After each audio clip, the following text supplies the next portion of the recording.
अण्णा भाऊच लिखाण आहे साहित्याची खाण अण्णाचं लिखाण. मत मांडण्यासाठी येत आहे युवराज सुरेश.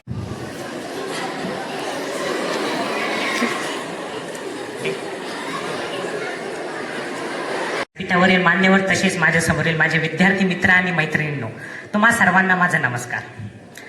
जे 1 ऑगस्टला आपली लोकमान्य टिळक यांची पुण्यतिथी आणि लोकशाहीर अण्णाभाऊ साठे यांची जी जयंती होती, त्यानिमित्ताने जो आजचा वक्तृत्व स्पर्धेचा आपला जो कार्यक्रम आहे, त्यामध्ये माझा आजचा विषय आहे आजच्या युवकांपुढील आव्हाने.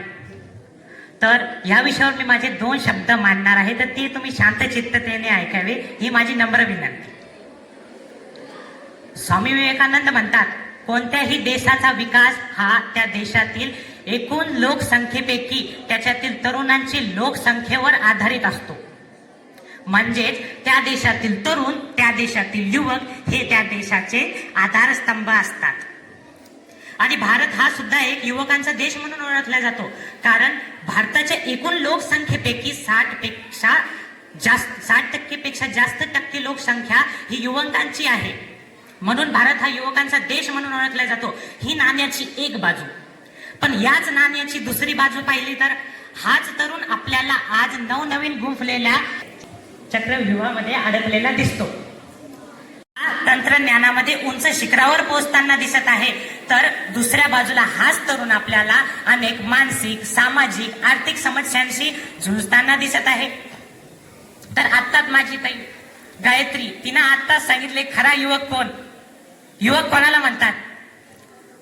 ज्याला नको गुलामी नक्षत्रांची भीती अंधाऱ्या ताऱ्यांची, ज्याला नको गुलामी नक्षत्रांची भीती अंधाऱ्या ताऱ्यांची, आयुष्यालाही सामोरे जाताना चैन असावी सपनांची, ज्याचे पाय असावे जमिनीवरती आकाश कवित घेताना, ज्याचे पाय असावे जमिनीवरती आकाश कवित घेताना, हसू असावे त्याच्या होठावरती काळीज काढून देताना, काळीज काढून देताना.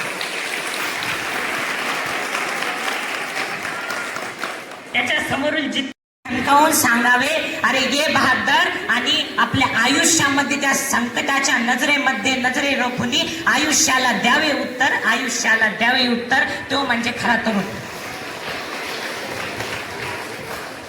विद्यार्थी मित्रांनो, तिनं सांगितलं, अवघ्या 16व्या वर्षी संजीवन समाधी घेणारे संत ज्ञानेश्वर माऊली यांची आळंदी आपल्या इथे जवळच आहे. त्यासोबतच अवघ्या 42 वर्षाच्या या संपूर्ण आयुष्यामध्ये जगाला संदेश देणारे संत तुकाराम महाराज यांची सुद्धा क्षेत्र देहू हे सुद्धा इथे जवळच आहे. आणि त्यासोबतच अवघ्या 22व्या वर्षी हुतात्मा पत्करणारे बाबू गेनू यांची सुद्धा हीच भूमी. आणि त्यासोबतच आपल्या सगळ्यांचे आराध्य दैवत श्री छत्रपती शिवाजी राजे भोसले यांच्या कर्तृत्वाने आणि कार्याने पावन झालेली सुद्धा हीच भूमी. याच भूमीमध्ये आपण सुद्धा जन्माला आलेलो आहोत. आपण सुद्धा या भूमीचे तरुण आहोत. या सगळ्यांचा आपल्याला आदर्श घ्यायला आहे. आपण या सगळ्यांचे आदर्श घेऊ शकतो, परंतु आपण यांचे आदर्श घेत नाही. आपल्या आजकालच्या युवकांची वेगळीच आदर खरे. आजच्या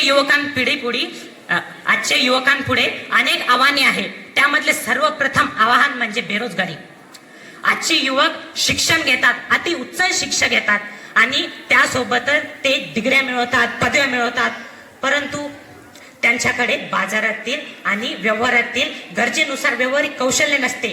त्या कारणामुळे ते कुठेतरी मागे पडतात आणि त्यामुळे त्यांना रोजगार संधी उपलब्ध होत नाही. आणि त्यासोबतच स्पर्धा परीक्षाची ते वर्षानुवर्षे तयारी करतात आणि त्यामुळे त्यासोबतच यशाची काहीच निश्चितता नसते. त्यामुळे त्यांना अपयशाची सुद्धा भीती वाटत असते. आणि त्यासोबतच पुढे जाऊन पाहिले तर शिक्षणाचा वाढता खर्च आणि अपयशाची भीती यामुळे आपल्याला आजच्या या युवकाचे भविष्य आपल्याला अंधारात सापडताना दिसत आहे, हे मात्र खरे. आणि यावरती उपाय आपण काय केला पाहिजे?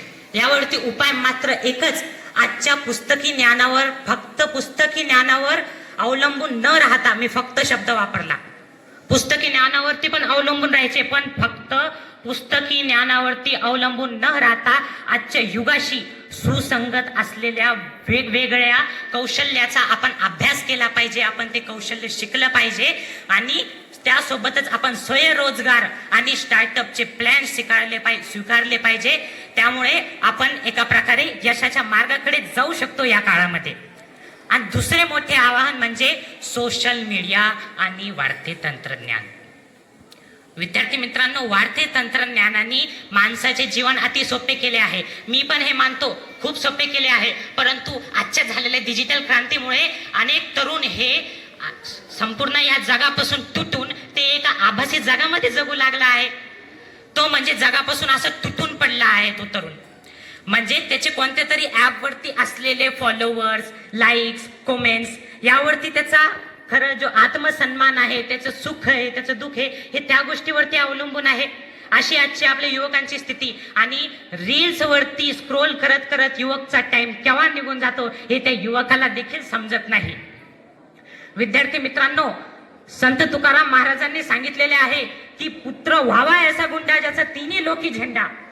परंतु आजच्या युवकांची स्थिती मात्र वेगळी झाली आहे. आपल्याला आज असं म्हणावं लागेल की पुत्र झालाय ऐसा गुंडा ज्याचा सोशल मीडियावरती झेंडा. विद्यार्थी मित्रांनो, जर आज जो मुलगा आहे त्याला इथे येऊन बोलायला लावलं तो हू का चू बोलू शकत नाही, त्याला बोलता येत नाही. पण त्याला जर का इंस्टाग्राम, स्नॅपचॅट आणि फेसबुक यासारखे ऍप डाउनलोड करून दिले तर त्याच्यावरती चॅटिंगवर पहा कसा धनाधन बोलतो तो. आपणच त्याचे जिवंत उदाहरण आहोत. तो इतका आणि हे मोबाईलच्या अतिरेकी वापरामुळे इतके येडे झाले आहे आपले आजचे तरुण. खरं सांगावं तर डोळे असूनही अंधाऱ्यासारख्या वागणाऱ्या आणि तोंड असूनही मुक्यासारख्या जगणाऱ्या या युवा पिढीला स्वतःचं आयुष्य हे मोबाईलच्या अतिरेकी वापरामुळे आपल्या घराचा केव्हा थिएटर झाला आणि आयुष्याचा सिनेमा हे त्याला कळले देखील नाही.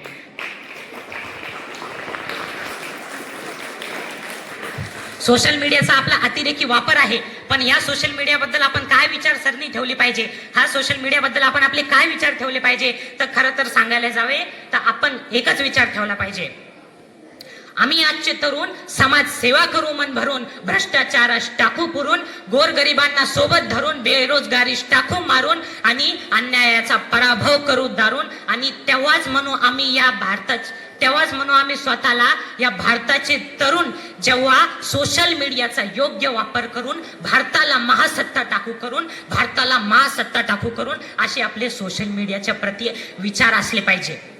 परंतु आपले विचार सोशल मीडियाच्या प्रती वेगळेच आहे की आजकालचा जो युवक पाहिला की त्याला मोबाईलवरती पाहिले तर 5,000 फॉलोवर, 2,000 फॉलोवर, अरे मी इतका व्हायरल आहे, माझं इतके पोस्ट आहे, इतकं सगळं आहे माझं. परंतु सोशल मीडियावरती 5,000 फॉलोवर आहे, त्या बाहेर त्याला ओळखत कोणीच नाही, काळं कुत्रं ओळखत नाही त्या मुलाला. तो त्या सोशल मीडियाच्या जगामध्येच, आभासी जगामध्ये जगत राहतो. यावरती तर त्या सापाला विळखा घातल्याच्या नंतरही त्या चंदनामध्ये त्या सापाचं विष जात नाही. जाळ्यामध्ये विळखा घालून बसलेलो आहोत. त्या सोशल मीडियाने आपल्याला विळखा घातला आहे. त्या सोशल मीडियाच्या जाळ्यामध्ये आपण फसलो आहोत. तरीही आपल्याला जर का माहीत झालं की आपल्या सोशल मीडियामधून काय चांगले आहे, काय वाईट आहे, तर हे जर का आपल्याला समजले तर आपण खऱ्या अर्थाने सोशल मीडियाचा योग्य पद्धतीने वापर करू शकू. आणि तिसरे मोठे आव्हान म्हणजे त्यांच्यावरती असलेला मानसिक तणाव. विद्यार्थी मित्रांनो, आजच्या ह्या धावपळीच्या युगामध्ये युवकांवर अनेक मानसिक तणाव निर्माण होत आहे. त्या मानसिक तणावामुळे त्या मानसिक तणावामुळे त्यांचं डोकं काम करत नाही, त्यांची विचार करण्याची क्षमता कमी पडते. अनेकदा पालकाच्या, समाजाच्या वाढत्या अपेक्षा आणि त्यासोबतच आपले स्वतःशी इतरांशी केले झालेली तुलना आणि स्वतःवरती नसलेला विश्वास आणि अपयशाची भीती या कारणामुळे आजचा युवक मागं पडत आहे आणि अपयशाच्या मार्गावर पोहोचत आहे.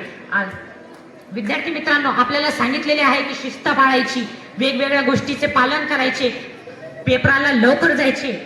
हा प्रांजली आत्ता सांगितले होते की जेव्हा नीटचे पेपर फुटतात आपल्याला शिस्त पाळायला सांगतात, वेगवेगळ्या गोष्टी करायला सांगतात. पण जेव्हा हेच पेपर नियमित वेळेवर होत नाही, नियमितप्रमाणे एकाप्रमाणे त्यांना घेतले जात नाही, त्यावेळेस या युवकांवर काय स्थिती होत असेल. त्यांनी केलेला अभ्यास, त्यांनी केलेली मेहनत, बाकीच्यांनी ज्यांनी कॉपी केली त्यांना काही वाटत नाही, परंतु ज्यांनी मेहनत केली त्यांचे काय?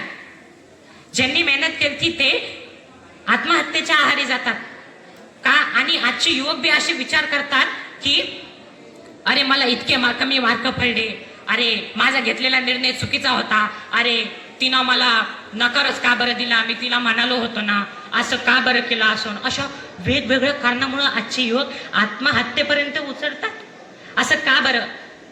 असं आजच्या आपल्या युवकांपुढे स्थिती मात्र का आलेली आहे? आपल्याला पुढे हा एक प्रश्न आहे. आणि चौथे मोठे आव्हान म्हणजे व्यसन.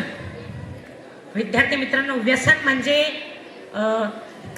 गायत्रीनं सांगितले होते वाटतं, की ती म्हणाली होती की राजे तुम्हाला सुपारीच्या खांद्याचं व्यसन सुद्धा नव्हतं राजे, तुम्हाला सुपारीच्या खांद्याचं सुद्धा व्यसन नव्हतं राजे, परंतु आजच्या पिढीला टाकल्याशिवाय पळवतच नाही राजे, आजच्या पिढीला टाकल्याशिवाय पळवतच नाही राजे. स्वराज्यासाठी नाही राजे, स्वराज्यासाठी नाही, तर एका बिडीसाठी आणि एका पुडीसाठी आजचा युवक स्वतःचा जीव सुद्धा देण्यासाठी तयार झाला आहे राजे. असे प्रश्न तिनं छत्रपती शिवाजी महाराजांना बोलताना असे तिनं प्रश्न आपल्या समोर मांडले. तर विद्यार्थी मित्रांनो, हे खरं आहे, आपल्याला आज तुम मुझे खून दो मैं तुमको आजादी दूंगा असे म्हणणारे सुभाषचंद्र बोस नाही भेटणार, परंतु तुम मुझे गुटखा दो मैं तुमको चुना दूंगा असे म्हणणारे आपल्याला युवक अनेक भेटतात. तुम मुझे बीड़ी दो मैं तुमको माचिस दूंगा असे म्हणणारे युवक आपल्याला आज अनेक भेटतात. छत्रपती शिवाजी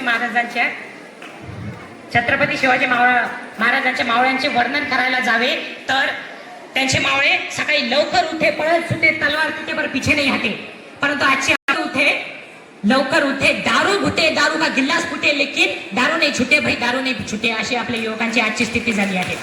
आणि त्यासोबतच